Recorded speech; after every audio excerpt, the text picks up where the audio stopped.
Bonjour à tous, nous sommes le vendredi 10 juillet, voici notre plan bourse. Les marchés sont sensiblement revenus en arrière hier, puisque le CAC évolue désormais autour des 4900, le DAX au-dessus des 12 400. Donc sur le CAC, on en est à 200 points de baisse par rapport au plus haut de lundi, sur le DAX 400 points. Et c'est ça ce qu'on appelle la force de rappel, c'est-à-dire ce frein à la hausse, voire un catalyseur à la baisse par moment, lié évidemment à la situation sanitaire au niveau mondial. Donc, il n'y a pas de changement majeur. Nous, on est toujours dans notre scénario principal, à savoir sur le CAC, une hésitation entre 4005 et 5000 la plupart du temps.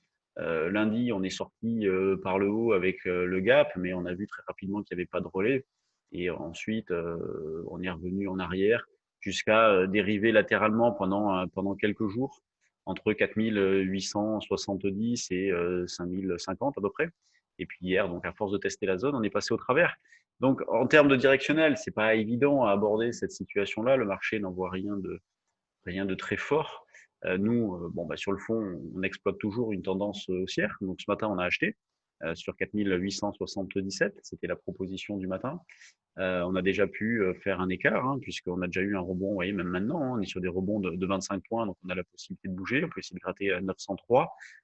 Et ensuite, on a une zone de résistance autour de ces 15-25, donc 23 si vous voulez essayer de gratter un petit peu, 15 si vous voulez assurer le coup.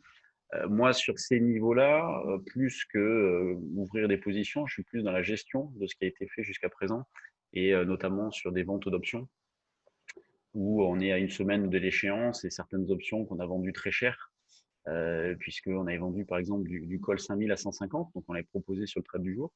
Le call 5000 à 150, bah là, il valait hein, quand on était en bas autour de 25-30. Donc moi, je les ai rachetés. Voilà, 25-30 points pour une semaine, j'ai pas envie de prendre le risque. Donc c'est une très belle opération. Il y en a d'autres aussi, hein, d'autres calls qu'on avait vendus sur lesquels on a pu alléger.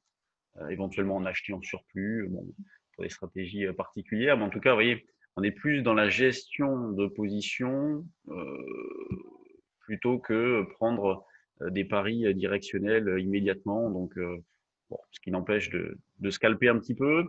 Le DAX, qu'est-ce qu'on proposait comme niveau d'achat ce matin? 385, ça a été fait tout pile. Vous voyez, au plus bas, on a fait 84,5. Donc là, c'est pareil, hein, c'est magnifique. Avec 430, le premier objectif, il a été atteint. 480-90, la zone suivante, bon, bah, on s'en approche.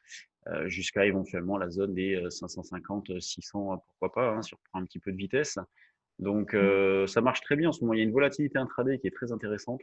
Donc, on arrive vraiment à accumuler de beaux écarts et avec une fréquence assez importante.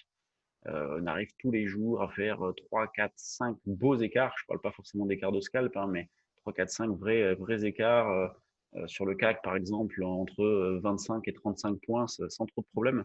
Donc c'est vraiment une phase très intéressante à travailler. L'eurodoll, lui, bon, est un peu moins sympa. Il n'y a pas beaucoup de volatilité. Là, on revient sensiblement en arrière. Donc hier, on proposait un achat sur 25-30. Bon, on a eu des heures pour prendre une décision, hein, puisque ce niveau-là était atteint à 9h30 et à 16h, on y était encore. Donc, on a largement eu le temps de sortir pour ceux qui le désiraient, dans l'idée de recommencer un cran en dessous. Et un cran en dessous, bah, c'est la zone actuelle, hein, un 12, 55, 60. C'est le niveau sur lequel on a tenu à plusieurs reprises.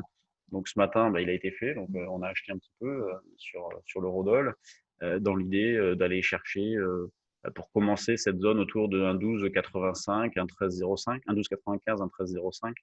Et puis au-dessus, bah, on va retrouver justement ce niveau un 13, autour d'un 13,30 pour un pullback. Sur les actions, je change d'espace de travail. Alors sur les actions, une majorité de baisse sur les valeurs du CAC, rien de bien méchant non plus, avec Technip qui perd 2,7%, Bouygues moins 2, Accor moins 1, Thales, Total, ST Micro qui monte, le CAC qui est ici, donc 885 millions, ça me paraît beaucoup. Ouais, ça me paraît beaucoup. Bon, je sais pas si c'est ça. Crédit Agricole, donc les bancaires corrects, Sanofi à l'équilibre. Franchement, il n'y a rien à en tirer. Là, quand on regarde l'évolution des actions du CAC, il n'y a rien à en tirer, si ce n'est que c'est hésitant, si ce n'est que c'est un marché qui reste toujours très arbitré. Les algos représentent 80% du volume en ce moment. Vous voyez, notamment au niveau de ce palmarès-là, avec Total, Airbus, LVMH, BNP, Sanofi, les plus gros volumes, comme tous les jours en ce moment. Donc, il y a L'Oréal qui vient s'intercaler.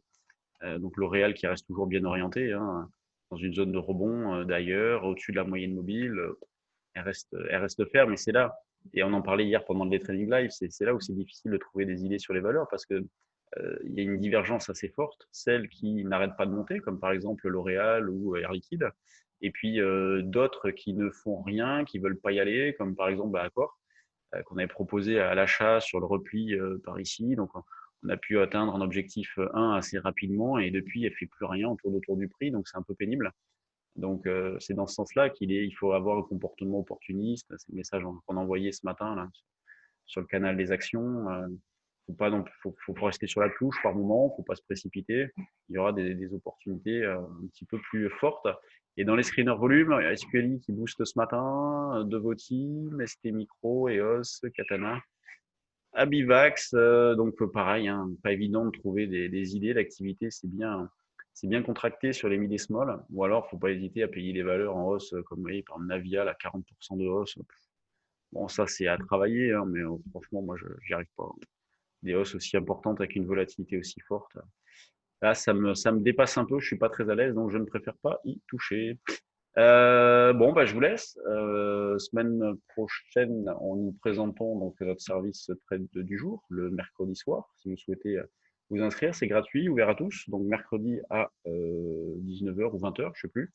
Et stage futur la semaine d'après, donc lundi, mardi, mercredi, si vous avez de l'intérêt pour le faire ou le refaire, pour ceux qui l'auraient déjà fait. Vous êtes les bienvenus. Allez, bonne séance, bon week-end et à lundi.